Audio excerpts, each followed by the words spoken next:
Kristen Leathers-Gratton is the president of Affinis Corporation. She is a professional engineer by trade, but an impactful community leader by birth. Hailing from Southwest Missouri, this small-town girl is doing big things in the Kansas City engineering world. One of the queen bees herself sits with us to discuss Affinis, her role, her journey, Kansas City, and so much more.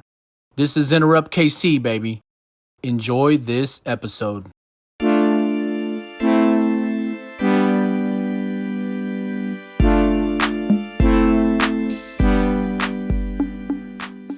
What's up, everybody? Welcome to Enterrupt KC. This is a podcast dedicated to people, places, and things right here in Kansas City. I'm your man, D-Rod. This is JL. Thank you, sir. How's it going, man? Man, it's going pretty good, man. It's going real good. We got a great one today, man. What you been up to? We do got a great one, and I've been, I don't know, I feel like I've been busy, but good busy. Yeah. You know, A lot I'm of things excited. going on. I'm really excited about the things we're going to talk about today, but I think before we actually get started, you know, we definitely need to take a moment and just say, you know, rest in peace, Lisa Lopez Galvin, right? Yeah, man. That one touched pretty close, right? You know, like we known her, man. We known her. We seen her and toasted with her many times, man. And it's really sad. It is sad. It's really sad, man.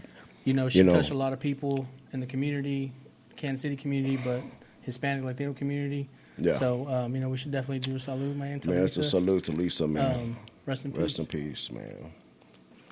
I'll do that. All right.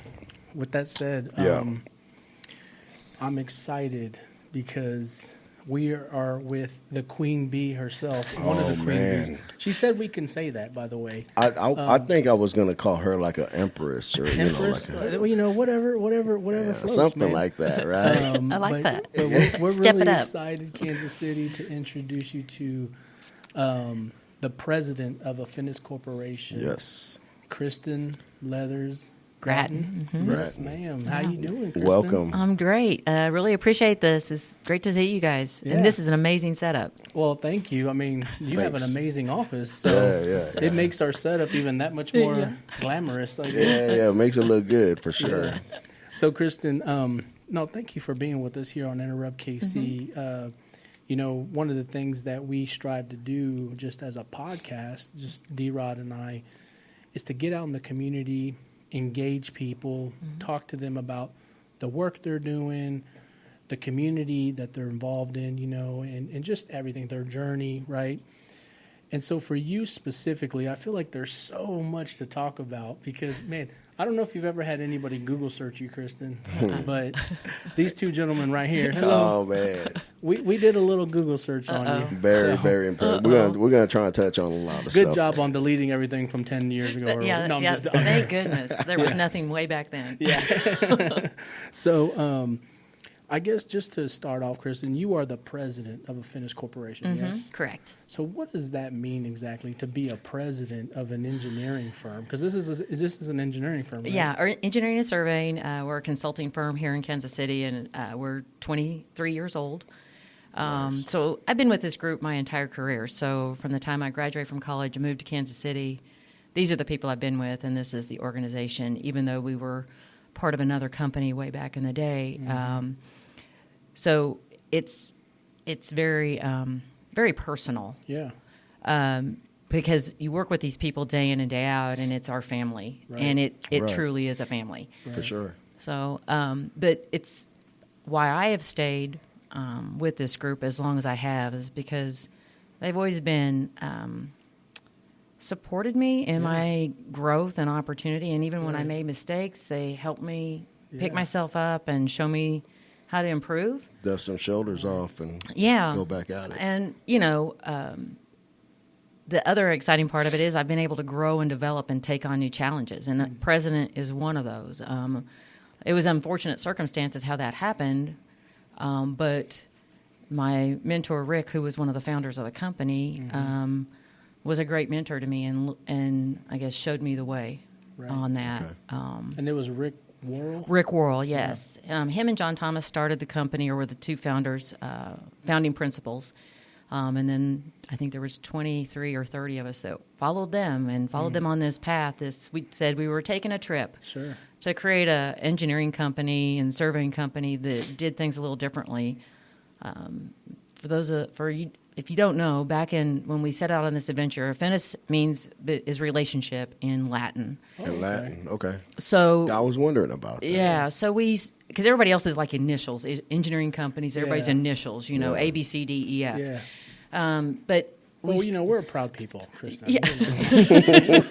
Yeah. Good choice. Yeah. Good choice. So we started with that name, and it really founded out of the principle or the idea that we wanted to build a company that built relationships. It's not about the projects, it's about the relationships we have with the people and do the work with. Right, and we truly do the work with the clients that we were working with. And just as they select us to do the projects, we also select our clients.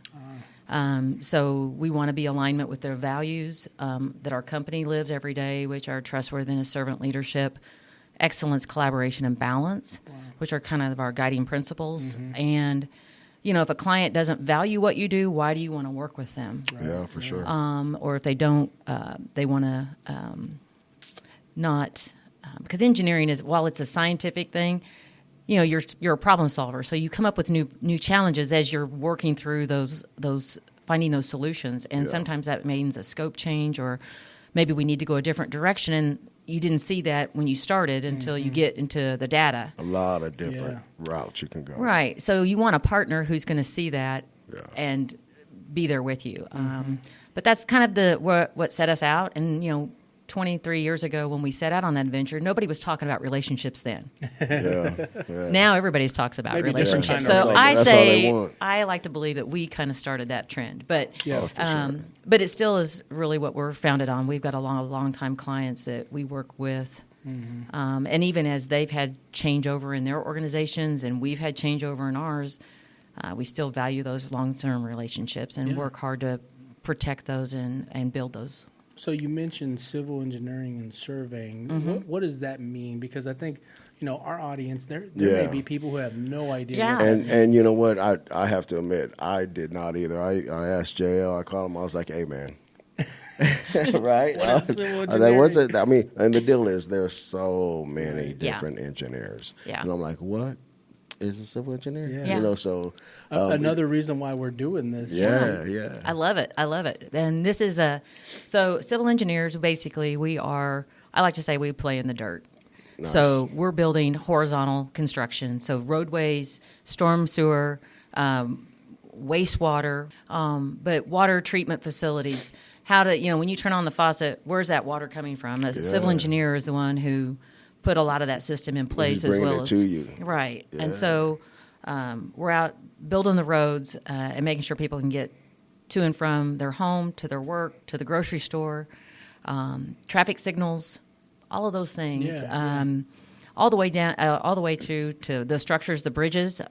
One part that is really cool that we've got a niche in is dams and levees, and I don't think anybody sees that. They said, well, look at that pretty berm over there along the river. Well, okay, that pretty berm really holds the river in the channel so we don't flood. And anybody who was around in 93 when we had the big flood, and there was a ton of damage, and we obviously know down on Southwest Boulevard, Turkey Creek is always out of its banks, but now with the levee raise, hopefully that will...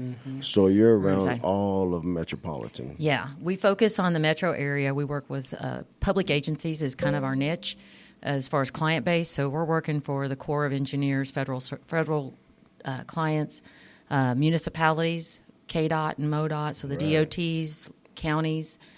That's our area. That's where really our bread and butter, and we're transportation focused. So anytime you're driving down the road, when you see an inlet, that's something we would do. Right. So with that being said, I wanted to ask you, you're working with all these different agencies, transportation, right? Like you said, they deal with bridges, tunnels, roads, the utility people, man, there's a lot of different egos, I'm sure, that you have to whip and check or do something, right? Yeah. How do you handle that? Well, a lot of it just comes in with how... what I like to say is because we have these relationships and we work hard to collaborate, we don't come in saying we know the answer and this is what you need to do and that's it. It really is a collaboration because even though on paper this may look like the best solution, it may not be the best fit for either the project area, the community, or that agency, whether it's because of funding, because of other constraints, long-term planning, all of those things. So it's really where you've got to have that open line of communication with our clients. And a big part of that is the community. Public engagement has just really come around, done a 180 compared to when I started. Now there's so much more public engagement and getting communities to understand why these improvements are necessary and making sure you're getting feedback on that. Who do you think drove that change? Is it from the, contractor, developer, whoever you're working for side or engineering side, or is it the public being more engaged? I think it's kind of a mixed bag. I think a lot of communities that are leaders within the Kansas City metro area saw that depending on what type of project it is, there is disruption that happens because right now we're in the design and planning stage of it. It's all on paper, but eventually you're going to have to get out there and turn dirt, and you're going to disrupt how people get to and from a place because they can't get through. Right. So that's where I think people finally figured out that the more you can engage the community up front and prepare them for that upcoming project, whatever the change may be, the more on board you can get them and to calm their fears and concerns. Right. And then you have a better project at the end because then they're proud of it as well, and it eliminates a lot of phone calls because we all know a lot of citizens like to call their elected officials, and then that makes it a whole political issue as opposed to an engineering and an infrastructure and a safety decision. Right. It becomes a political football then. So, Kristen, the history of Affinis. So when we Google searched you, and of course the company here that you lead, it started in 2001. 2001, Okay. yes. So, and I read that it was formerly another engineering company or something like that. Can you talk about that a little bit? Yeah, we were actually we were part of Larkin Associates, which was another civil engineering and surveying company here in Kansas City. And their background, that goes back a long time ago with a guy, Kenny Larkin started the company with an engineering degree and going around and selling municipal swimming pools. That was kind of how that company started and grew do water, wastewater, aquatic centers now is what they're called, not swimming pools. And then transportation and surveying and all those other elements out of that. But we were the transportation team as well as the special projects team and the surveyors. And it was a culture that was going through some changes. They were transitioning ownership, and that's when Rick and John, the founders of Affinis, said, this isn't in alignment with what we are looking for, a group we want to lead or be a part of this. So it was an amicable divorce, sort of, or we seceded from the union, whatever you want to call it. Yeah. But so we took ourselves and separated and took our book of work, and Larkin kept their book of work, and we separated off. And we kept the Larkin name for a few years just to transition with clients and stuff because there was some crossover with projects. And then our Independence Day was actually July 1 of 2002. Oh, wow. So that was almost our legitimately Independence Day. So yeah.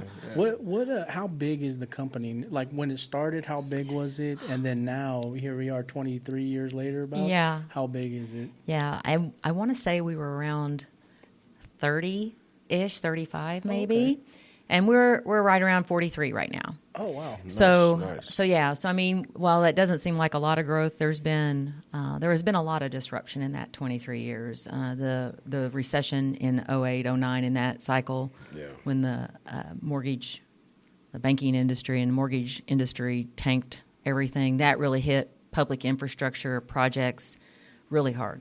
Well, and the other thing too, Kristen, is that Kansas City, and this is one thing that maybe people don't know about Kansas City, it's kind of a mecca for engineering firms, yes? I mean, we have some big firms here. Absolutely. Medium-sized firms and smaller firms. Yeah. Can you talk about that competition a little bit? Oh, yeah. So we're the Kansas City is the hometown for Black & Veatch, HNTB, Burns and Mack, the big heavy hitters that are national and international players in the world in civil engineering and all aspects of civil engineering and other engineering aspects as well.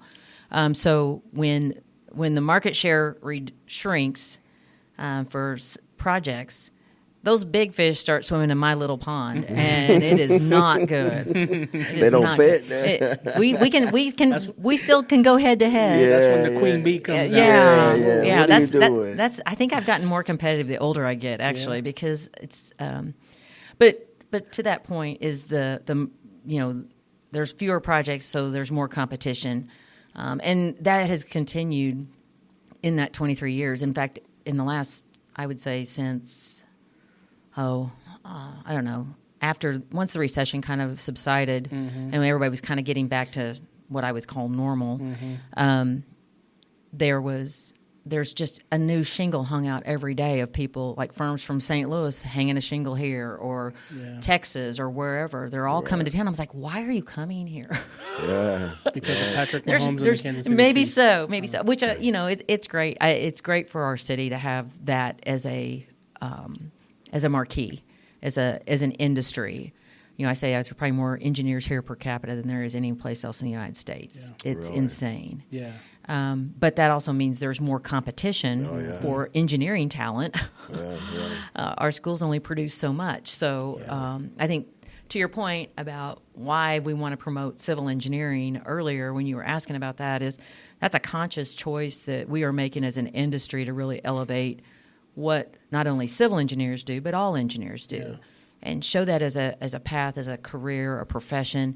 Likewise with surveying. Survey is another one that's our foundation of every design that we do as civil engineers, that our surveyors go out and do take the measurements and create the base map of how we design the improvements.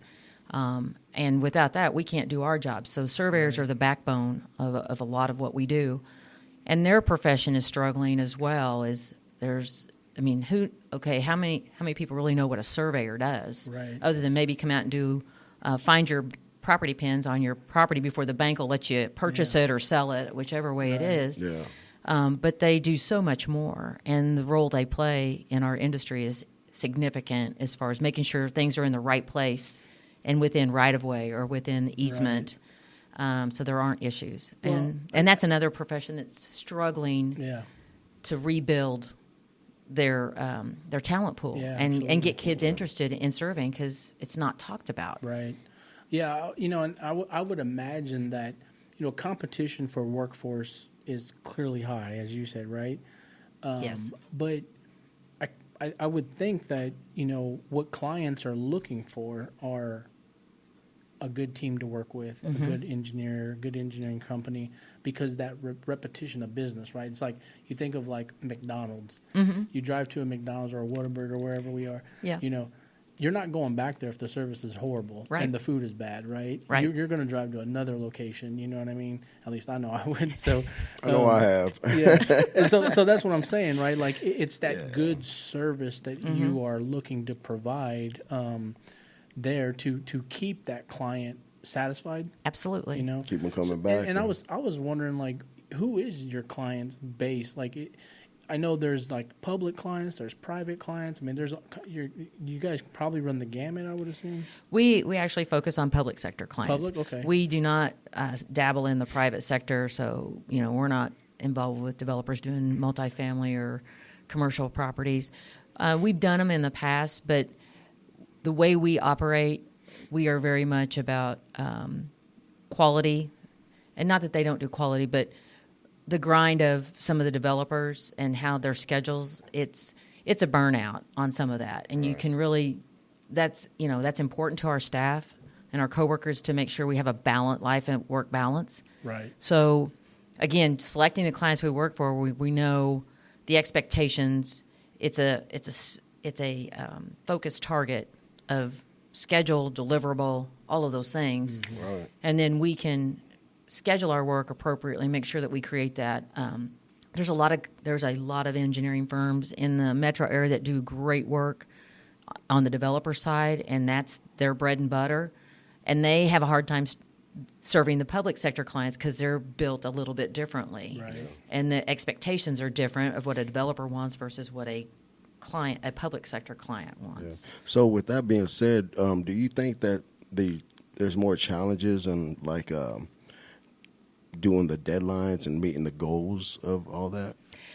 On the developer side or the private sector side, I think there's just a lot more hoops to jump through. Okay. And the bottom line, from my experience, has been that it's dollar is the bottom line. And budget, do it faster, cheaper, and give me the best price point, and make sure the infrastructure's Top notch.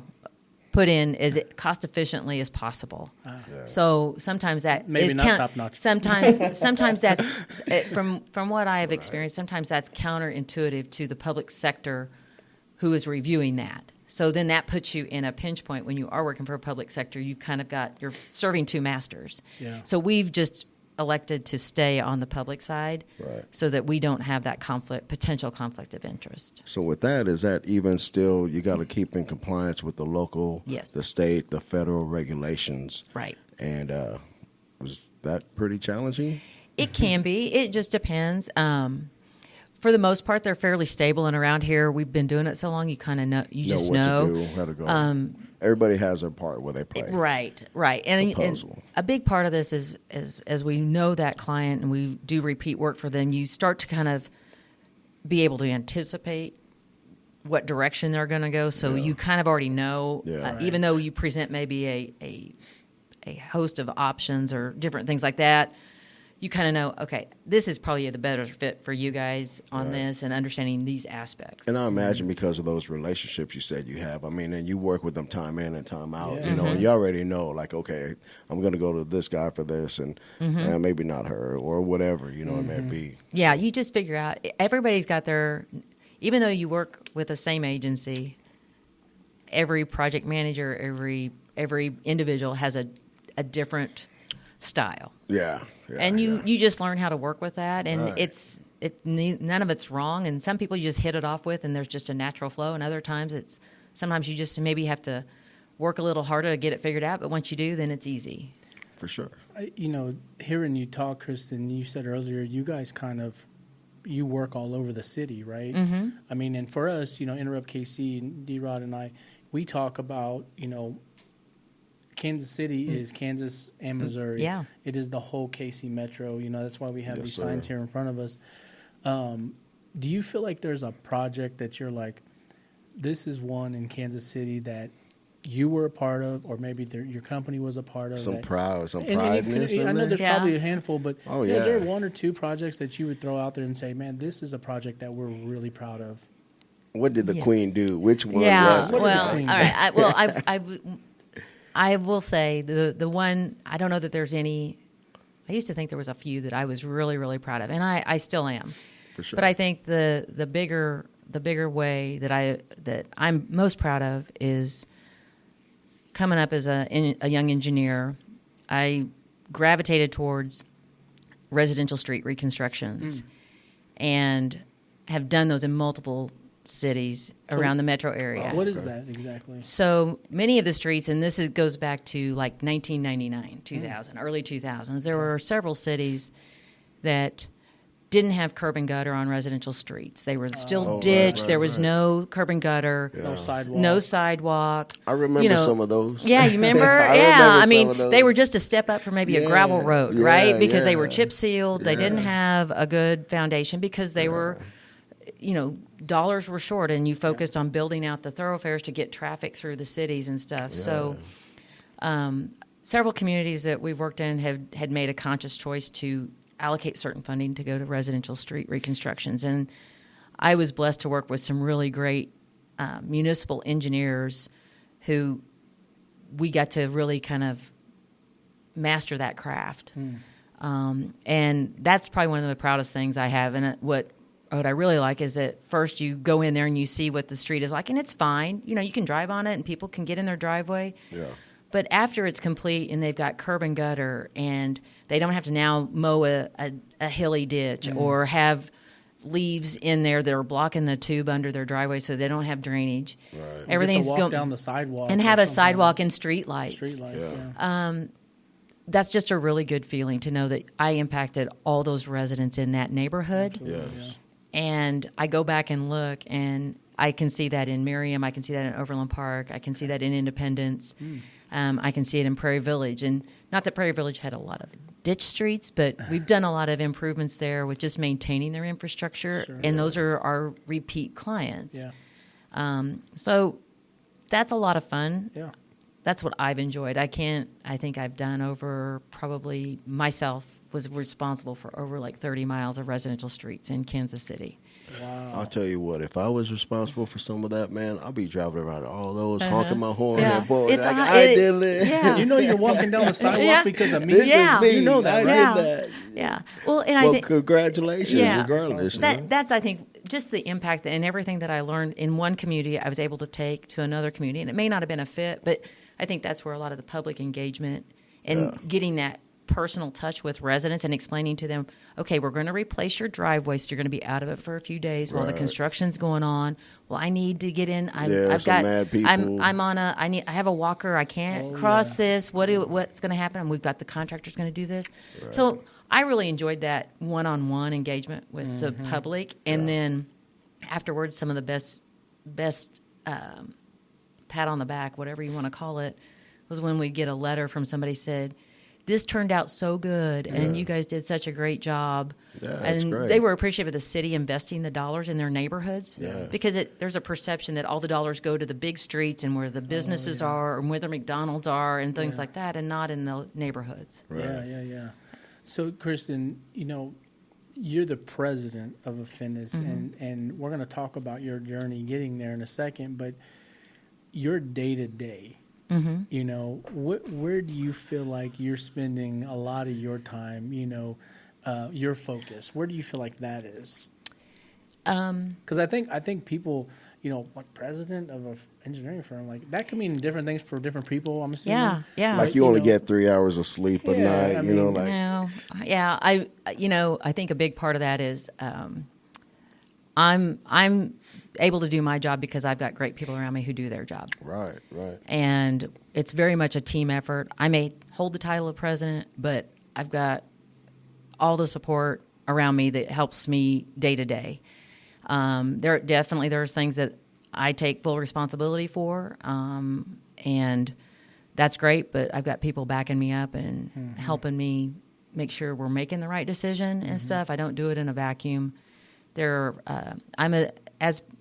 Even though I'm president, I'm also a shareholder in the company, and then we've got 4 other shareholders. So we work really closely together on guiding the company, and then we also have a leadership team that involves our team leaders, our accounting department, our HR person, to make sure that we're looking at every aspect of the company and making sound decisions that are guided by our values.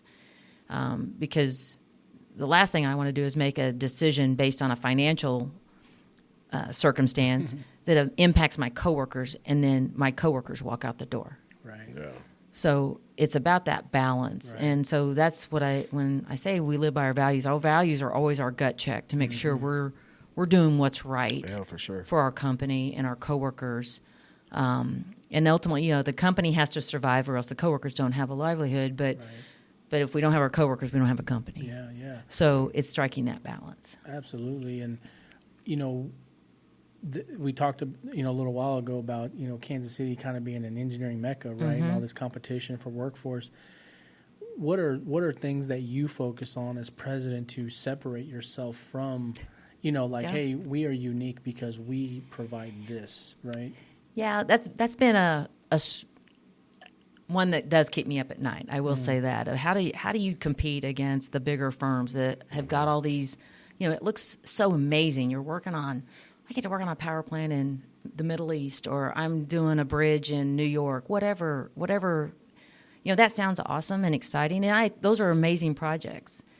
But for me and for the people that work at Affinis, I think one of the differentiators is that we like knowing that we're working in our community I can Right. drive through my project on my way home, Yeah. and I can see the impact I'm having. Yes, for sure. Or And- even too, also to the feedback. Yeah. You know, the Yeah. people are appreciative, and Right. they're reaching out and, like you said, sending you letters and Yeah. thanking you. Yeah, I mean, I think we all have a vested interest, and I think that's one thing. We have a young engineer. She just came from a larger firm, and she said, I wasn't working on projects that were here in Kansas City, and it's like, I think as different people want different things, and some people recognize, I want to make an impact where I live. Yeah. Why am I trying to make somewhere else better? I mean, that's fine, Yeah.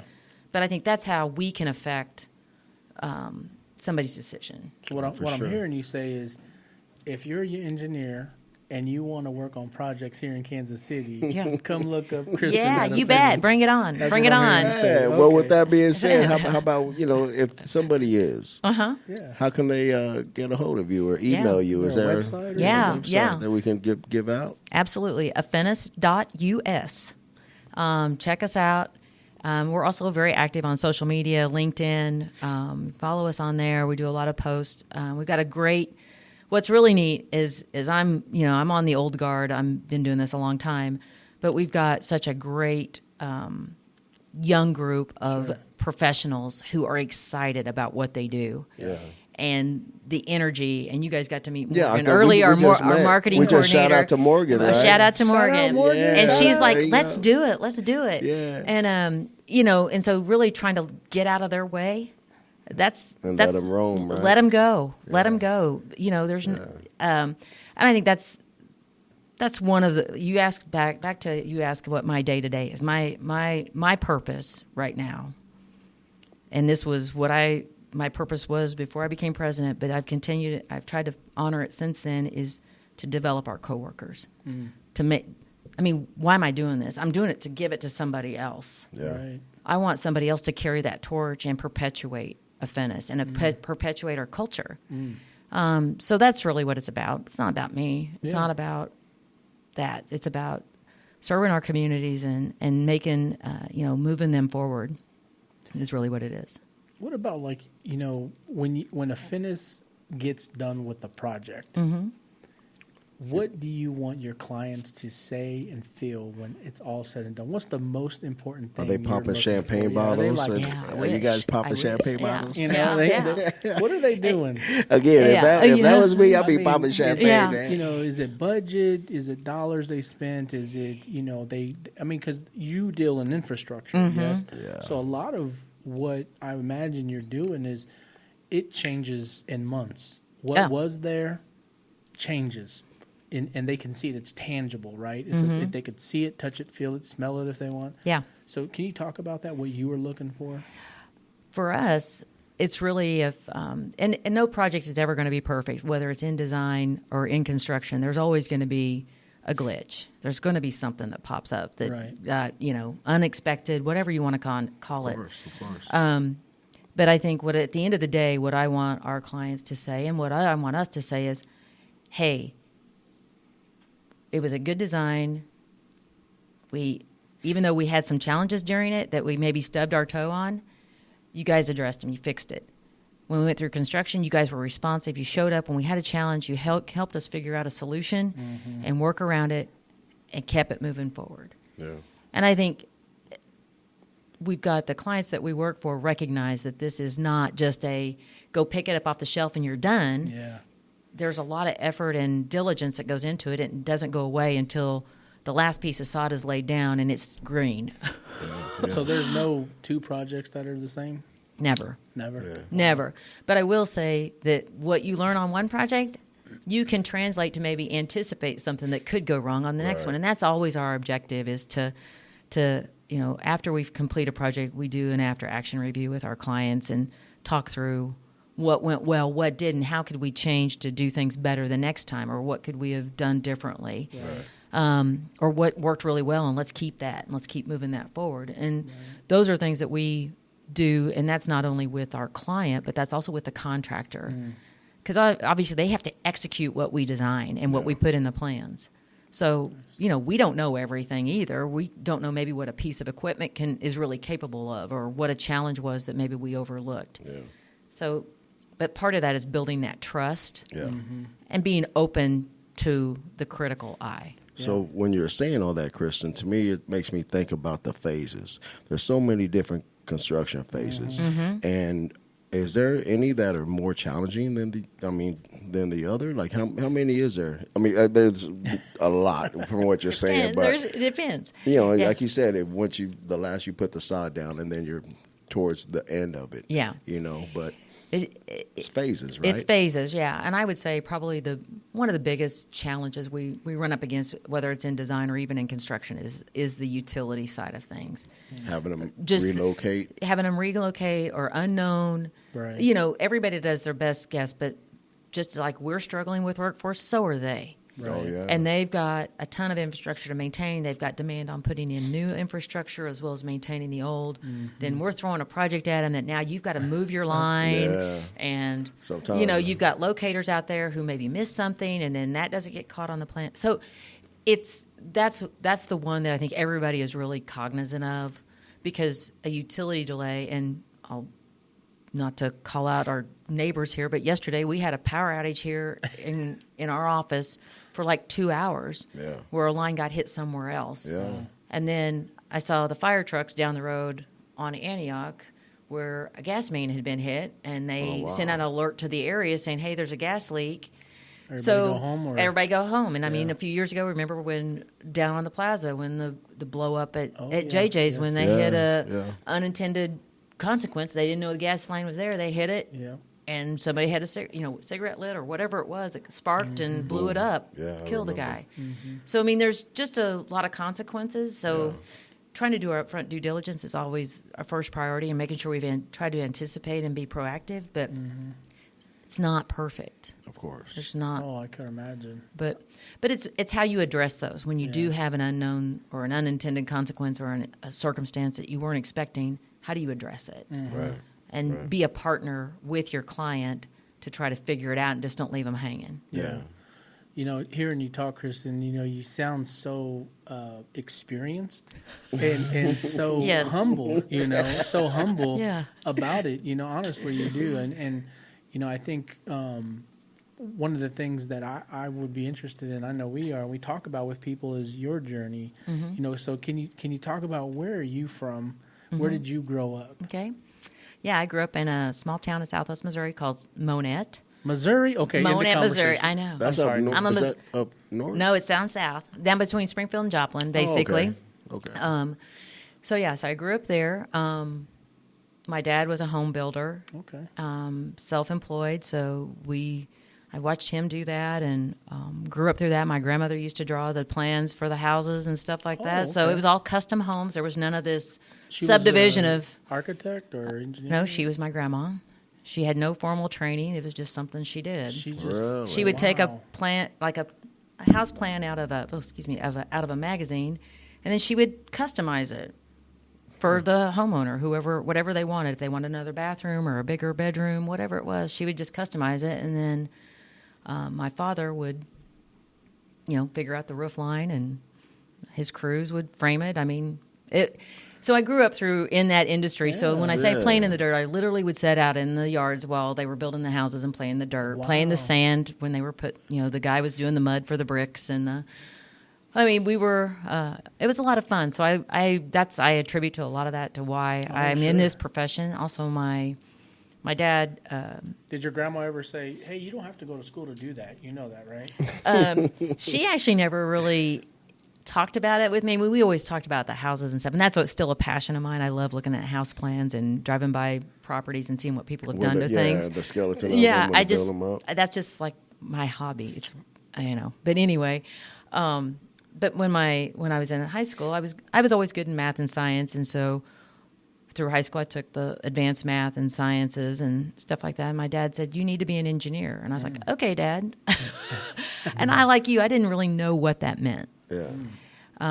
So I set out on that course, and eventually ended up at University of Missouri-Rolla, where I was in civil engineering, and I graduated there. And once I got into my core classes at Rolla, I really figured out this is what I like. I like this. I like the problem solving. I'm good at putting puzzles together. So to me, that's what engineering is. We're putting a puzzle together, and how do you get everything to fit? Right. But growing up, like you talked about when you were a kid, your dad and your grandma were doing did they do it the whole time? And did you ever get involved in that? I never got involved with it. I did work for my dad for a few summers. I was a master painter and stainer. Oh, there we go. Yeah, so that was my gig, and then so that was kind of how I did it. But I didn't do any of the carpentry or anything like that. But now my brother does. My brother took over the business for my dad, and so he still does that, and he's he is literally the craftsman. Okay. Oh, really? He's very meticulous and can figure anything out, and does excellent work. And my one of my nephews is also working for him. So now that would be the fourth generation. My dad's dad started the home building business with my grandmother. My grandma's really the one behind it all. Yeah. The mastermind. She's the mastermind. I mean, She started flipping houses. That's what she did. She did sheetrock and stuff. They did, that's some pretty hardcore stuff. Yes. Man. when sheetrock first came out. I mean, she was around when sheetrock first came out. She said, "I remember you putting that up because it used to be mortar or plaster and when it was real heavy. and board." Oh, it's still heavy. Yeah, it's still heavy. It It's still doesn't change heavy. that. But I part of my journey is that I was surrounded by very strong-willed, hardworking people. Nice. So with that, do you feel like that was your pivotal moment of your life that shaped who you are today, or is there something else? That was a big aspect. That set me on my course to start the engineering and to come to Kansas City. I was the first generation in my family to complete college. My dad went for a semester and he said, "This is not for me." But He was building houses. He was building, doing all but that was it. He did try one semester, and he it just wasn't his gig. What classes did he take? Do you know? I don't even think he finished the Okay. class, so I'm not even going He to venture showed to. up for I his honestly day, didn't so- even. I Probably didn't. back in that time, they just got, no, I'm not staying there. I'm leaving. No, he was more interested in being at the pool hall and smoking cigarettes. Well, hey, you know what? Yeah, I would know. have got all great and with I, your dad. that was fine. But he was kind of catapulted into the home building business. His father died when he was like 19, so grandma really was the backbone of it, and helped him. And then I recently, since my father passed away, got to hear some stories about when he first started. Both of my uncles, my mom's brothers, worked for my grandfather and worked with my dad. Yeah. So you talk about Are there any of them still around? my two uncles are alive. Yeah, Really? Okay. Yeah. So now you get to talk to I them, get- and they yeah. get to see everything that you're doing. Yeah, and then so they shared some of the early stories about Dad and the frustration he had, and he didn't think he could do it, and but he had support in the community because we were in a smaller town of people that knew my grandfather and said, "Jerry, you can do this," and supported him while he was building their house and and things like that. So he had people around him supporting him and helping him become the leader he became in that community. I mean, he served eventually in his life. He served 24 years as a city commissioner. Wow. He didn't start that till I was graduated up here in Kansas City. Wow. So Yeah, that was great. the second leg of his journey, was to serve his community and make an impact in that regard. So I'm sure he did. That kind of sounds like it may have rubbed off on you a little bit of being involved, being in the community, working in the community. yeah, it has. It Good. has. Yeah. So you said you went to Missouri Rolla, which is now, and I Googled this, Missouri S&T, Science and technology. Yeah. Were you a part of that name change? No. No. No. Doesn't sound like you were. No, Looked like I'm a formal graduate of the University of Missouri Rolla, so we call it UMR. That's the name. So that's the one those are the initials I connect with. There we go. But I couldn't imagine if the University of Kansas changed their name to Kansas State University. I hate that. I would hate that name, by the way. Yeah. Anyway, sorry. No, that's all good. Yeah. So the MS&T is great. I've been there a couple of times and I've tried to and met with some of the young students there who are on this course and trying to help them navigate what it's like when So you you're graduate. a mentor as well. Like I said, Of course. I've got a 22-year-old daughter, so she's not an engineer, won't be an engineer, but She don't have that drive. She does. She's financial. She's doing finance. So yeah, She likes numbers, just different numbers. She's a different number cruncher and a different problem solver. Yeah, but that's she okay. still has some of my qualities. That's okay. I'm sure. I'm sure. But I think what I recognize is, as I'm reflecting on my career, when I graduated from college, all I wanted to do was get a job. I didn't really understand what opportunities were out there and how many different ways I could have been a civil engineer. Yeah. And serving, whether it was the public sector, being a sales engineer, doing consulting like I do now, or doing something totally different. Mm-hmm. And so recognizing that, I want our young people to understand there's so much potential out there. Yeah, that's great. My daughter she's studying finance. She's got a friend who's studying accounting. And I said, so where do you want to work? She says, well, I want to go work at Ernst & Young, big accounting firm. I was like, really? I said, do you not realize that I have an accounting team at my engineering company? Yeah. Right. Did you ever think about that? Right. That you don't have to go work for these mega. Yeah. You can be in a local, Come right here, yeah. and then learn the business aspect of things and grow yourself in maybe a different way. You can still do what you love, but maybe you get exposed to some other things. Right. Same with HR. We've got an HR professional here in an engineering firm. She says, I never knew engineering was a thing. And she says, and she's been here a year, and she says, I love all the things I've learned about the industry. Right. That she said, I never would have seen this before. Yeah. So when you're saying that, it's something that me and JL also talked, and we said it a couple of times on our episodes, about the youth, about the high schoolers and the college students, and with what you're saying right there, I want to ask you, what kind of advice would you give them? What would be your advice? Because, like you said, they're not too sure, going here and there. What kind of advice, Kristen, would you give them if they wanted to? Talk to your parents. Talk to your parents' friends. What do you do? What's your job? Yeah. How did you do that? How did you go down this path? Well, my daughter was home. Listen to Enterrupt KC podcast. Yeah, exactly. Explore. You'll get it all on here. I mean, we all have such a narrow view when we're young, and your peer group, your friends, but you don't talk to their parents about what they do. Right. Yeah. So talk to their parents. Ask them, hey, how did you get into what you're doing? How did you do that? Mm-hmm. Yeah. I took my daughter over break because I don't understand all the things that maybe she's interested in. So I said, I know some people who are in the finance industry. That was the industry her dad was in.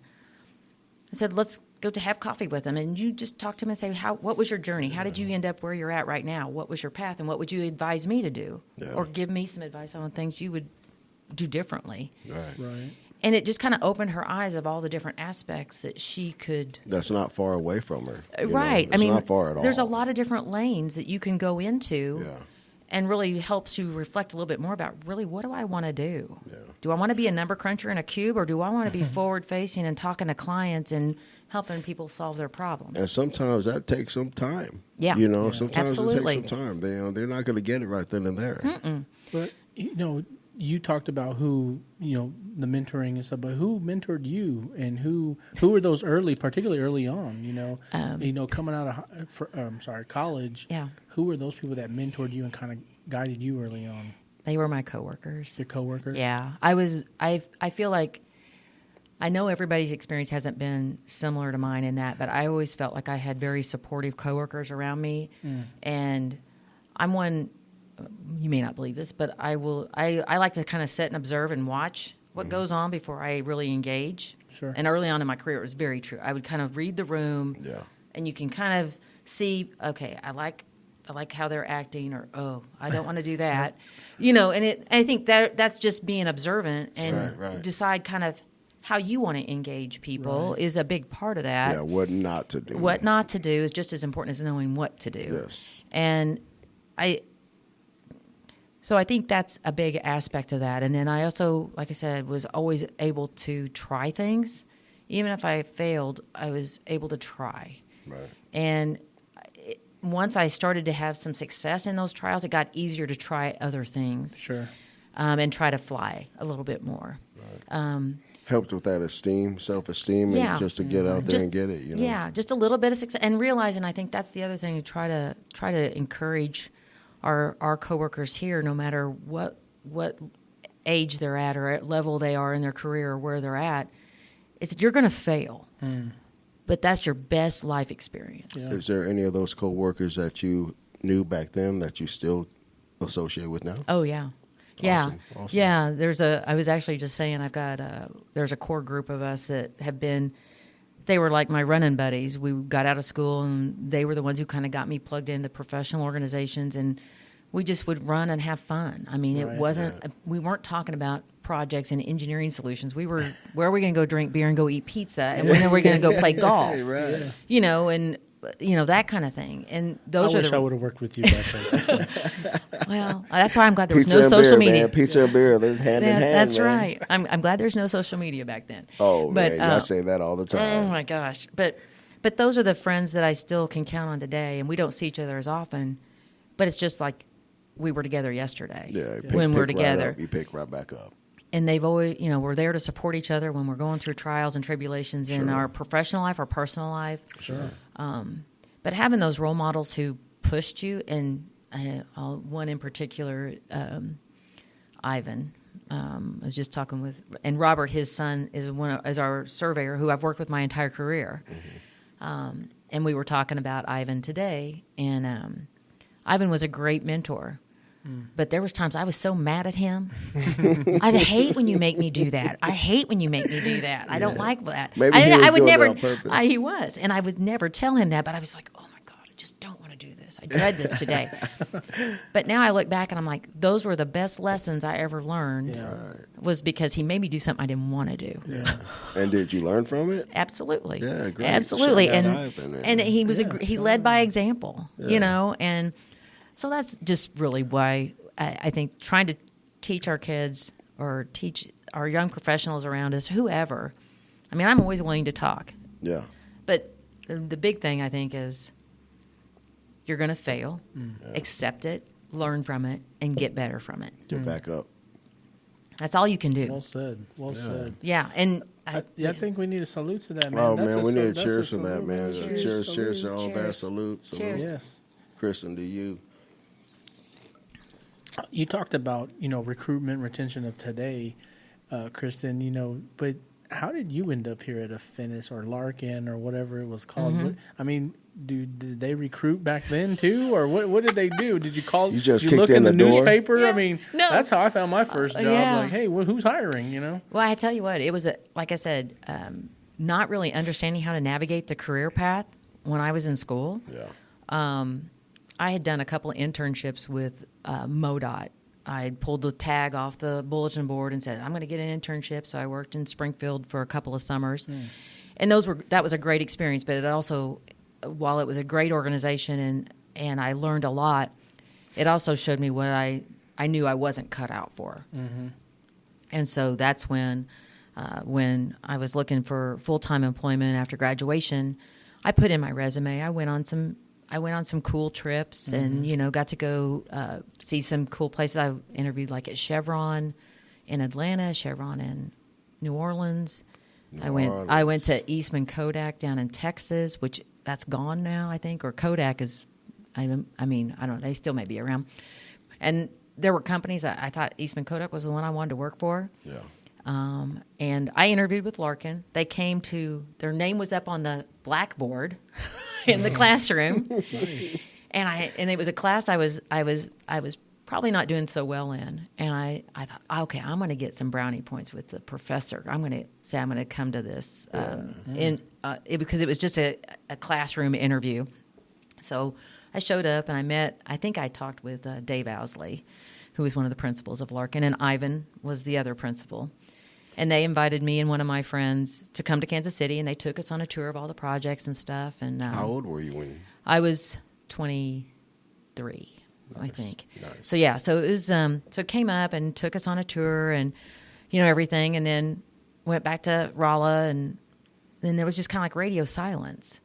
You know, so you're like, okay, I'm graduating in December. I mean, when are they going to call me? And I didn't know the protocol. I mean, this is one of those things where you just don't know what you don't know. Yeah. And I'd never had to look for a job before because growing up in a small town, somebody's going to grab you by the ear and say, you're going to come work for me this summer, or I was working for Dad, or, you know. So there was always Your a job. dad already told us what you're going to be here. Yeah, so, you know, that's how that worked.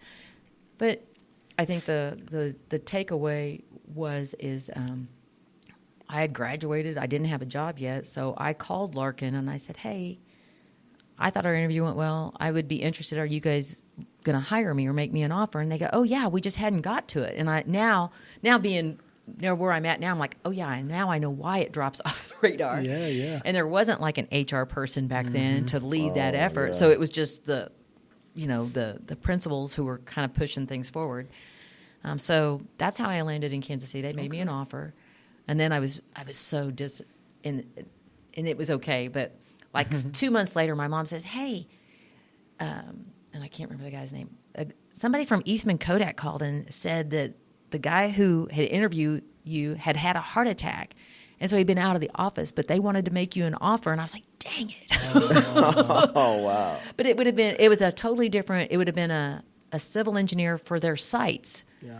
So it would have been working for them on their facilities and solving problems for that, as opposed to being in the public or being a consulting engineer like I am now. Yeah, yeah. Yeah. So it's just, it all happens for a reason. Oh, Oh, yeah, Right? Yeah, yeah. I believe in puzzle, that. That puzzle you said, Yeah. it fits together. Yeah.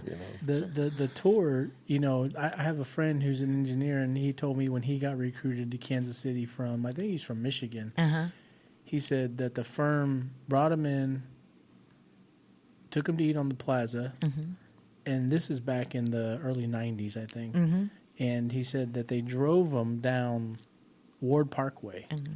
And he's looking at all these houses and thinking, Wow. "Oh, I'm gonna live here in Kansas City, Yeah. off the plaza." Yeah. Yeah. And then of course, he took the job, and he's working, and he's realizing like, shit, they lied to me, I yeah. can't afford these houses. Yeah. No, that's cool, Chris, and that's really cool. Yeah.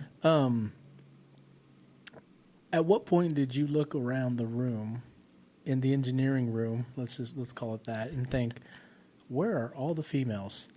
Because I know that had to happen at one point. I honestly don't know that I ever consciously thought about that. Really? It's never bothered me. I mean, I'd say bothered. I've always grown up with in a male with males around. All my cousins were boys. All my So neighborhood playmates were boys. It was like coming in home. Right? I'm So you know how to play rough. yeah. I mean, it's never been Right. it's never been an issue for me to get along with whoever I'm in the room with. Yeah. As far as whether it's, I'm not intimidated by men, I'm not intimidated by women. I'm just gonna do my Right. due. Of course. So, I look around the room now, and I look at all the women that are in decision-making positions. A lot. And in the engineering industry, you look at how many public works directors there are that are female. Yes. You look at how many discipline or market segment leaders are in our industry, in Kansas City and representing. And I'm very proud of that. Right. But I'll be clear, that should not be the deciding factor. It should be on your credentials, and anybody who is going to pick me because I'm a female versus a good engineer is not going to get the response they want. Right.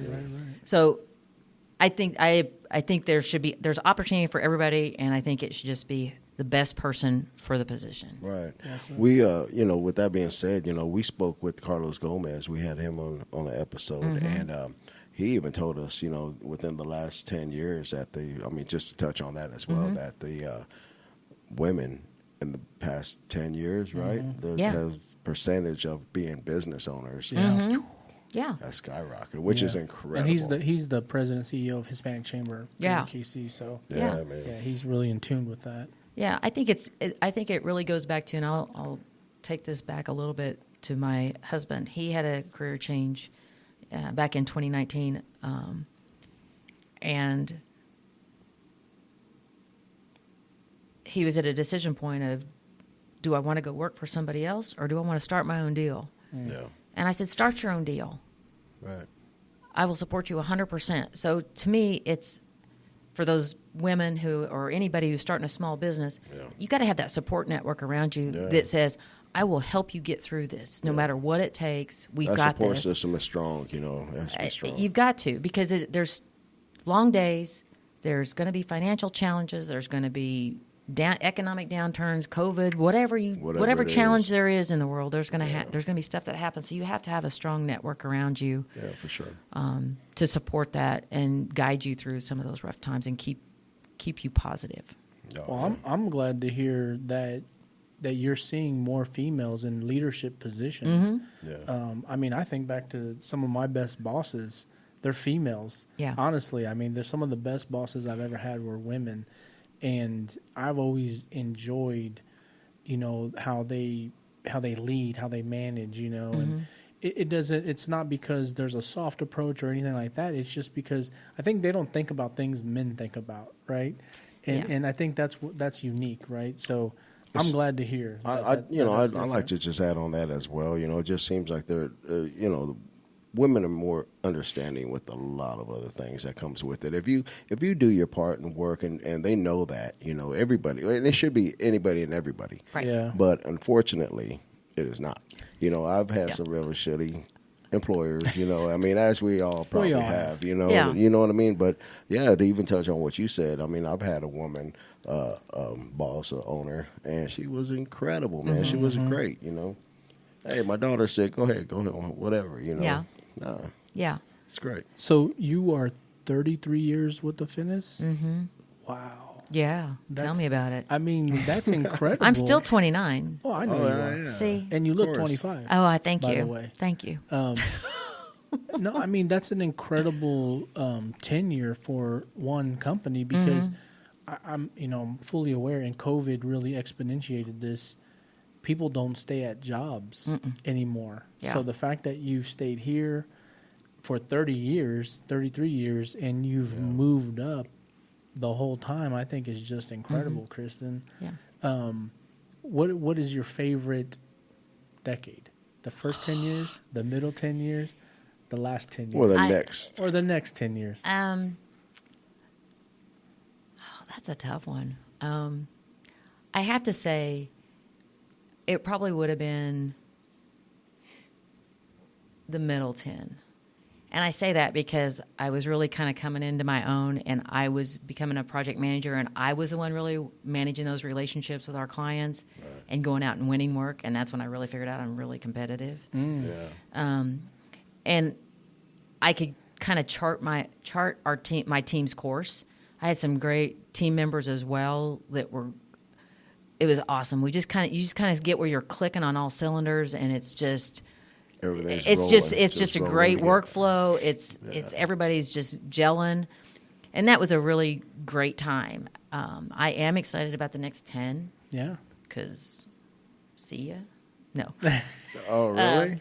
Well, I mean, at some point I got to get out of the way, right? Yeah. But really, the exciting part of it is because we are looking at that succession of the company and who those next leaders are going to be, and how do we get them in the right roles and get them the development that they need, and set them on the right course. And that's exciting to me, and a big part of my role right now. I was going to say, I saw on one of the walls here, you have actually it says career paths, and it's like a chart, org chart, and it looks to me like you guys have mapped out people's career paths here at Affinis. Yeah. That's amazing. Yeah, we a couple of years ago we did a strategic planning thing, and it's a work in progress. I mean, it's a mammoth. We hadn't really done that in several years, and so we laid out a 10-year plan, and a big chunk of that was the career path, development of coworkers. Where can I go? What's my next step? What's my next challenge? Yeah. And so we worked really hard to put that together, and that was a collaborative effort across multiple coworkers, and trying to really make sure we had everybody taken care of, because we got a lot of people who want to stay that technical course because they love digging into the weeds, problem solving. Now I want to come up with the solutions. I want to run the softwares that generate the analysis and all that. Then we've got others who really want to build those external relationships and go find the work and do the management. And They want to be the next president. they do. And so we kind of we created those paths to give everybody a way to see where they could excel and stay in their wheelhouse. As engineers, an extroverted engineer will look at somebody else's shoes. An introverted engineer will look at their own shoes. Yeah. Right? So trying to give everybody their comfort, but also give them a chance to stretch. Nice. But a big part of that is at 2033, we've got a lot of positions that aren't on that career path that are future positions, strategic. And as we grow, we see people moving into those roles maybe as, to even stretch them more. Right. And that's the piece that I'm excited. But my job right now is to really kind of keep that bigger vision out in front of everybody. Sure. And that's sometimes hard to do when we're down in the weeds. Yeah. So, but that's the fun part because I'm having, it's like nothing's out of bounds, right? Yeah. So we were talking about, the first 10, the middle 10, and then I said, what about a little bit later, the next 10? Yeah. Well, with that being said, is there any future projects that you'd like to share about that you got going on? Or can you? No, well, I mean, I think probably not necessarily a specific project or anything like that, but I think how some of the relationships that were newer 10 years ago are now long lasting, and how those have grown even into within either that municipality or DOT or the federal government. Just expanded and a bigger piece of that and growing our market share. So that's what's exciting to me. The branch. And I think also part of our strategic plan is also identifying some of those marquee projects that we want to get our sights on. Yeah. You going back a little bit, I shared with you what I'm most proud of in my career, but as Affinis, I think one of the most important, impactful projects that we ever have, or probably two. One that we've most done was the Riverside Quindaro Bend Levee District. We are the district engineers, so we were responsible. This started back in the 90s for constructing that and designing and that levee getting constructed, and then we've been on record as their district engineer since that time. Nice. So we've got all the records on that, but the maintenance of it, anything that goes in around the levee has to come through us to review. So somebody puts a warehouse down there in the floodplain that's going to impact the critical area. Right. It's got to come through our doors, and no, you can't do that. Or a utility wants to cross the levee. No, here's the requirements. Right. So that's one of those marquee projects that has made a huge impact in that on Riverside in that area down there. Nice. But nobody sees it. They say, "Well, that berm's there because it's down there." Yeah. Your tenure, Kristen, doesn't come without accomplishments, clearly, and I'm not talking about just in your own company here, as becoming the president here over the last 5 years. But I saw that Kristen was inducted in the University of Missouri Rolla, S&T Academy of Civil Engineers. Mm-hmm. Yes. And then you were Engineer of the Year for the Eastern Chapter of Kansas Society of Professional Engineers. Mm-hmm. And that kind of happened back to back, it seemed like. Yeah, it was a banner year that year. Yeah. So talk about that. I mean, those are huge recognitions of you, your work, just you as a person, Kristen. I mean, that's amazing. Yeah, that was totally unexpected. Mm-hmm. Really? It's just one of those things. I mean, the KSPE, so it was an honor to win the Eastern chapter, and then I attended the state, and I won the state one too. Wow. Which I totally wasn't expecting. So that's not even.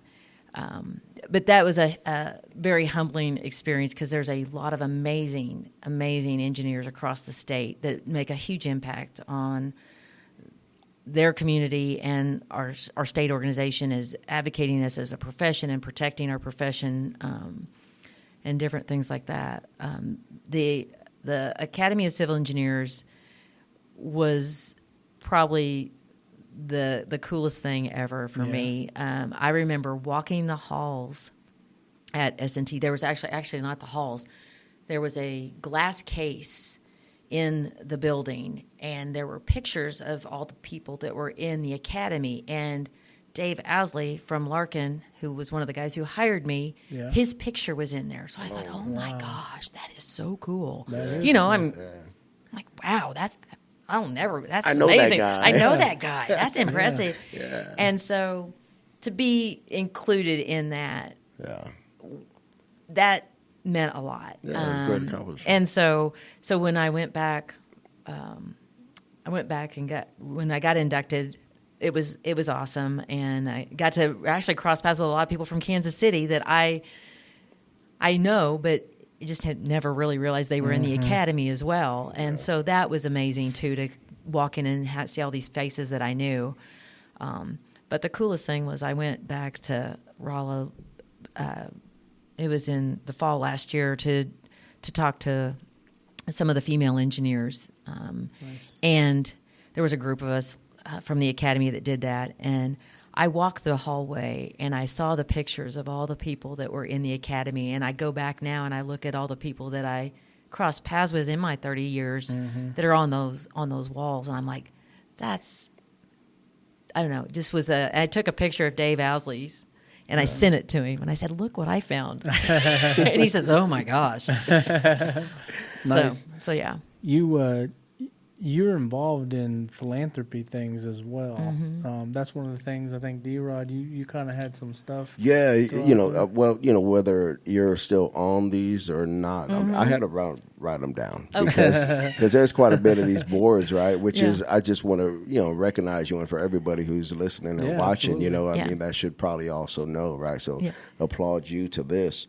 The American Council of Engineering is one of them. The Transportation in Kansas City Liaison Committee is another one. American Public Works Association, right? The Kansas Society of Professional Engineers. The Overland Park Chamber of Commerce Public Policy Committee. Okay, Wow. a lot of not words, busy. right? The Engineering Foundation of Kansas. And then the last one that I was really interested in, that I loved seeing, was the Kansas City chapter of the Lung Association. Right. That's a great one. Yeah. Though those other ones, I mean, they obviously have to do with your career. Right. The Lung Association, that's just something a little bit different. Yeah. How'd you get involved with that? Well, so this is a good chapter of my path, as well as my first husband, my daughter's father. He in 2011 was diagnosed with lung cancer, and so we had a year-long journey. We knew our doctor said, "You better get your stuff in order." Right.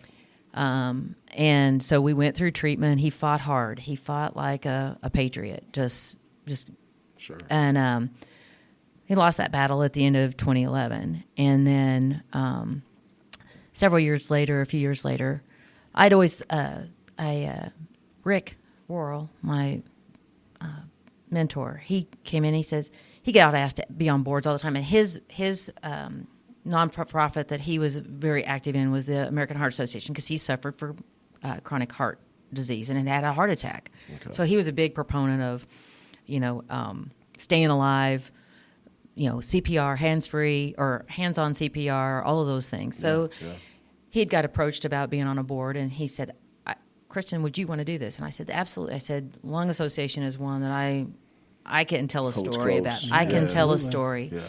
And so jumped on that opportunity, and then it turned out it was actually a family friend who was the leader of that, Linda Kreider. Nice. And so when we met, I was like, oh my gosh, I had no idea. It's one of those. I Let's didn't even do know it. this is Hey, what here you we do. go. Yeah. So I've been involved with that since then. And I think right now, what I love about it is we all have lungs. It's something that impacts all of us, whether it's air quality, being, subject to lung disease from whether you smoked or vaped, all of that stuff that people, I'm preaching to the kids, do not vape. It's worse than smoking. I'd rather you open a pack of cigarettes, I think. Yeah. But just understanding that a little bit more and the impact it has on our community, and, lung cancer is the number one killer of men and women. Everybody thinks it's heart attack. Everybody thinks it's these other things, but it's lung cancer. Yeah. Wow. So, and having lived that and had now since then at least 2 other family members who've died from lung cancer that were smokers previously. Right. And, it just resonates on that. Seemed like the thing to do. Yeah, it was an easy yes. Choice. I will say that. And I love that I get to do something. Right.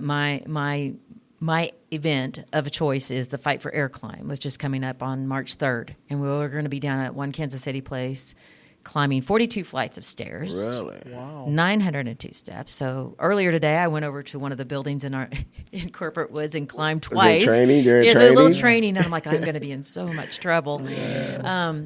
But I'm setting on a board is one thing, but when you can actually take action and go physically do something, that's something that gets me excited. Yeah. Sitting around a board table talking about a lot of stuff is fine, and I have learned a ton and been exposed to so many professionals, whether they were medical or researchers, what have you, and all the information out there. It's incredible. Yes. And People just got to go look for it and get it. it is, and then, and the thing what I love too is there's a 4-time lung cancer survivor on our board, Christy Fisher, who is the biggest cheerleader and should be the inspiration for anybody who's trying to overcome an illness. Christy Fisher. Shout out to Yeah, Christy, she's man. our lung force hero. I'd like to talk to her. Yeah, she is phenomenal. And there'll be a Lung Force Gala in May. You can go to the American Lung Association website and look for events for Kansas City, and that's one. It's out at Arrowhead. Huge fundraiser. But she has such a great story, and for sure. she's had it, she cured it, she's had it again 4 times. Wow. And still battling, and still here, and still that uplifting message, passionate about fighting and winning this battle. Sounds like Christy's a badass. She is a badass. It sounds like And- keep fighting. Yeah, Christian. no. right. So having people around you like that, that's, what I do is minimal compared to what she does, but it's inspiring to make me want to do more and Help- be there real to support that. motivational. So, Right. yeah. Nice. So, yeah. That's great. I just wanted to read those out because those are, of course, incredible things that you were a part of. Well, thank you. And thank you for sharing that. Yeah, absolutely. I mean, all those in some form or fashion serve Kansas City as a whole, right? Yeah. And I think that's such important work that you're doing beyond just being the president of an engineering firm, that's impacting the city. So thank you for all the work you're doing. Speaking of the city, that's one of the things we wanted to talk to you about a little bit, Kansas City Metro. And, we're just fresh off another back-to-back Super Bowl win, right? Shout out Chiefs. We predicted it already. We did predict it. Yeah, We predicted a it few last weeks episode. ago. We're like, we got Super Bowl. Yeah, we're going to win the Super Bowl. World Cup coming in 2026. The Copa America. The KC Monarchs are over there winning championships. Yeah. The Royals are talking about moving their stadium to the Crossroads. And the current. About Yeah, the current, the current. You can't forget about the current team. Sporting Kansas City went to the playoffs. I mean, KC Wheel, the Ferris wheel downtown. The low, buildings. I mean, there is so much going on. The College Hall of Fame, Baseball Hall of Fame, just got announced here in Overland Park. Yeah. Not too far from where we are. Yeah. There's so much going on in this city, Kristen. What is it for you personally that you just get excited about the most? Like that you're like, this is why I love Kansas City here. Well, I'll be honest. The Chiefs are like, Top dog number one. that's our. We've been season ticket holders. My husband my first husband had season tickets. His dad had season tickets. Ooh. So we're 60 years now of season ticket holders. Nice. So what I enjoy is I've always loved football, but I mean that's like the only sport I watch. I try to watch baseball. I used to love baseball, but now football just kind of consumes me. You got to drink more beer, probably. Yeah, maybe so. Love baseball. I drink just a little bit more. I love baseball, but football just I think just the go is what I like. And the then smash of the players crashing I love and the it. trash talking. Yeah, I love that everything. part of it. But the bigger part of that is one of the reasons that I love the Kansas City Chiefs as much, and I've grown to love them. I did not grow up a Kansas City Chiefs fan. Wait. know. Who'd you grow up rooting for? Well, okay, and nobody will remember this. This is how old I am, but St. Louis Cardinal football. Yeah. Way back in the day. And honestly, way back in the day, I was actually a Buffalo Bill fan. When and this is really bad when O.J. Simpson was Take a there. deep breath. Oh, man. This is pre White Bronco, but Anyway, but yeah. Right, so, right. but If the glove don't fit, you must have quit. Yeah, kind of thing. okay, Yeah. right, So really just love that he was the most awesome running back ever, Yeah. you know, Yeah, or he one was. of the greatest. Yeah. But my family, my brother's a diehard Chiefs fan, and coming here, you obviously get just swept up in it. Yeah. But the bigger thing that I love about it is my daughter loves it. Yeah. And Oh, so you guys are we're in it season ticket together. holders, so Yeah. we go out there together. Tailgate. Yeah, and it's kind of, it doesn't get to happen very often because she's at school, but when we do go, it's just been awesome to share all these experiences with her. Did you go to the Miami game when it was negative? Yes, 33? we did. Hey, Yes, right here yes, with yes. you. So did I, man. It was cold. It man. was It was cold. cold. I don't give a shit what anybody says. It man. was awesome. It was cold, and it was awesome. It And was awesome. Yeah. And- I'll do it again. Yeah. Where do you sit in the stadium? Well, our seats are over I on mean, the, you're 60 years, you said? Yes. Well, that's got to be like on the bench right behind the Chiefs player or well, something. they've moved around a little bit, but we are actually on the visitor side, but we're 11 rows off the field. Oh, nice. Down around on the 20. Okay. But for the Miami game, we got to sit on the 50-yard line behind the Chiefs. Nice. About 2 nice, rows up. Nice. My wife's cousin, I guess she's my cousin as well. Yeah. She sits right there also. She's Yeah. on row number 5. Really? Yeah. It was. And she acquired it from her, I think her father. I might be messing this up. And Camille, I'm sorry Yeah. if I am. But I think it's her father, but her aunt has, I don't know. Yeah. But either way, she has phenomenal seats. Yeah. I've been down there. That was like, I think, our first time sitting on the Chiefs side. Yeah. And it was amazing.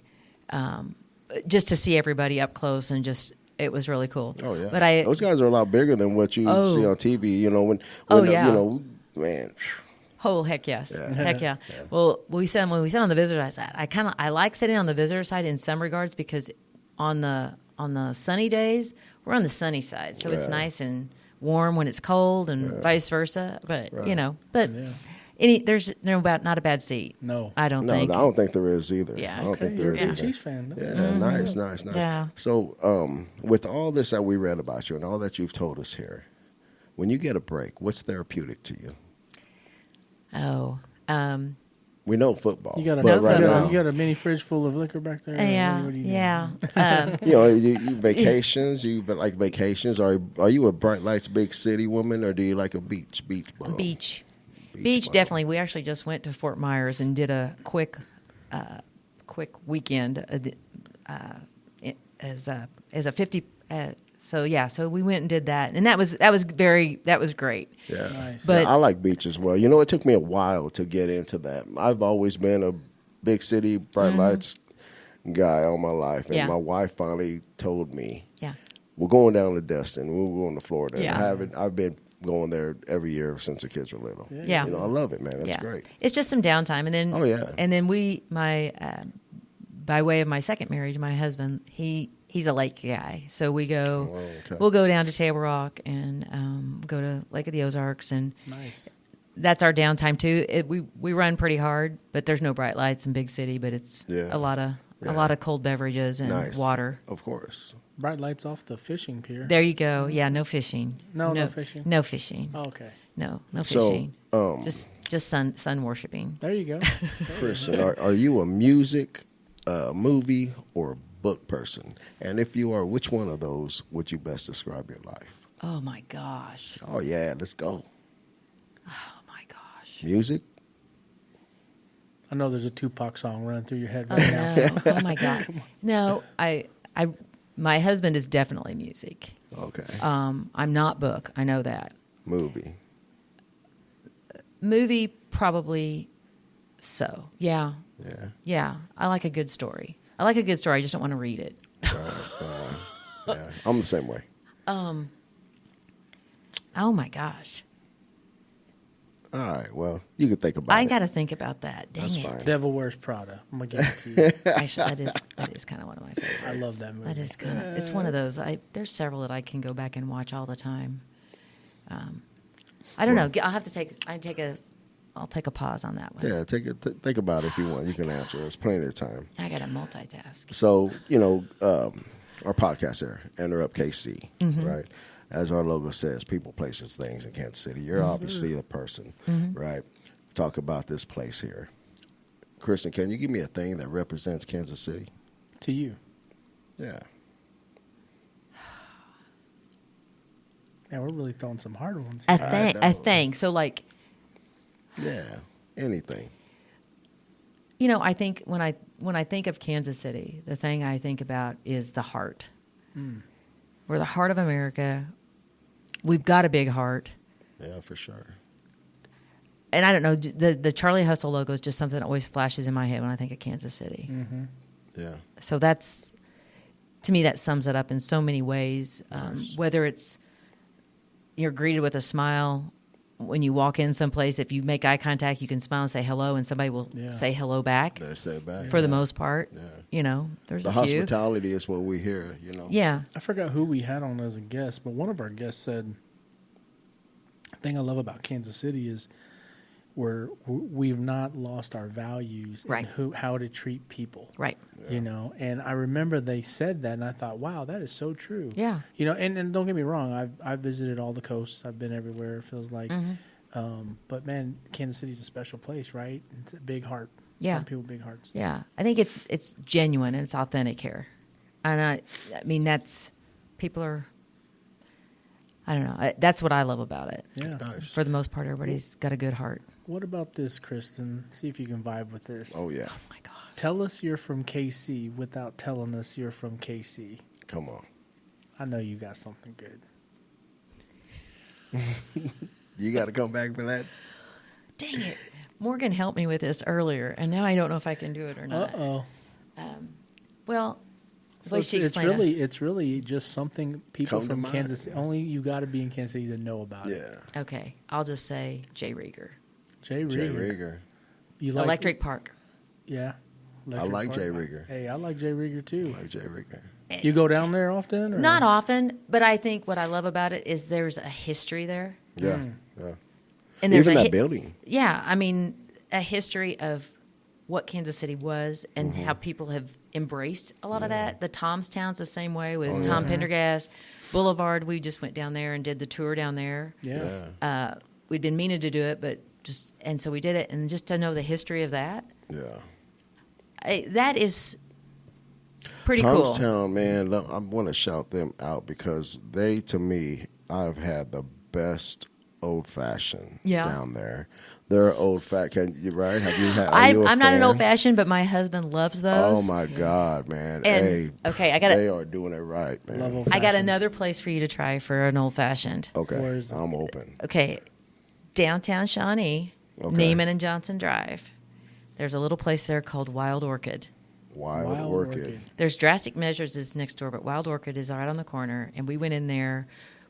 My husband grew up in Shawnee, and he used to work for the city of Shawnee. So I said, let's go down to Shawnee. So and there's some cool places down there, and they've done Neiman and just creating a downtown vibe that's them. Yeah. And so Wild Orchid. Wild Orchid. So we walked in, and they said, "Do you have a reservation?" I'm like, "Oh my God, no!" There's like You saw a place there's in like Shawnee needs a reservation? there's like four 4 to 6 tables and a little bar, and we said no, and we said, well, can we just sit at the bar? And they go, yeah. So we go up there, and this gal gets up there, and she says, what are you going to have? And my husband saw the old fashioned, and she mixed it up, and I got some other drink, and beautiful craft cocktail. And my husband took a drink. He said, I think that's the best old fashioned I've ever had. Oh, nice. So. Hey, if he's an old-fashioned guy, I'm gonna take his we're word for gonna it, man. go to Wild Orchid, and we're gonna have 2 old-fashions each. Maybe 3. Maybe. Oh, each. Oh, yeah, maybe. Okay. Hey, I'm open for it. I'm open for it. Yeah. All right. Well, another question. One of my stationary questions I like having or asking is there any person in particular that you like to express any type of appreciation for? Wow. There's probably should be a long list. Well, you can give a few. In my personal world, I give a shout out to my husband, What's his name? Michael Gratton. Shout out Mike. Shout out Gratton. Mike. Yeah. He's a real partner and supports what I do here, which sometimes detracts me from our family. Yeah. And so he kind of keeps me in check on that, but he also supports when I'm going through a tough time or when we're struggling, and has always got my back on that. So I couldn't do it without him. Just like any of us can't do it without our support system. Absolutely. Of course. So yeah. Thank you for letting her be on the podcast. Yeah, thank you, Mike. Yeah. Appreciate that. Luckily, he was working late tonight. Yeah. Moving some dirt, so it worked out. It worked out. It worked out. Well, and then I think maybe the last one I want to share, unless you got something, JL, is there anything you'd like to share? Yeah, I think so. You know, in the position I'm in now, I get a lot of, I guess, attention. I know part of that's being a female and being a president of a company and being an engineer and all those aspects. But I guess one thing is the reason I'm here is because I said yes. When I was offered an opportunity, I said yes. And just, it's scary. It can be scary, and you can be afraid to fail, but don't be afraid to fail. That's right. I've definitely tripped several times, but you get back up, dust yourself off. As we all have. And I think with that is also recognizing when you're going through a dip, a valley, where you're struggling, it's okay to struggle. But then know when it's time to exit that dip, if there's no path ahead to get you out of that dip. And that's why I've stayed here this long, because there was always a path. I always had a path in front of me that was going to take me to the next peak. Right. So that kind of circled back on that for you. Well said, Kristen. Yeah. And I you know, love it. when you talked about dust yourself off, I had just a little, I don't know, snapshot in my head, a picture of you being a little girl talking about playing in the dirt while you were watching your dad and your grandma, do some work.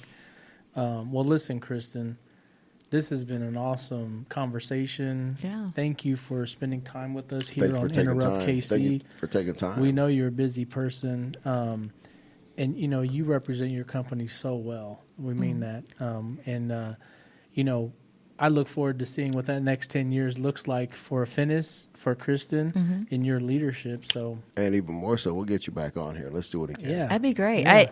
Thank you guys for thinking of me and reaching out. This has been an awesome experience, and you guys are doing a great job too. This is such a cool format, and love that you're trying to showcase all the aspects that Kansas City brings. And Thank you. That's right. I think that's amazing. Thank you. You heard it first right here on Enterrupt KC. Enterrupt KC. People, places, and things, Kansas City, JL, D-Rod. D-Rod.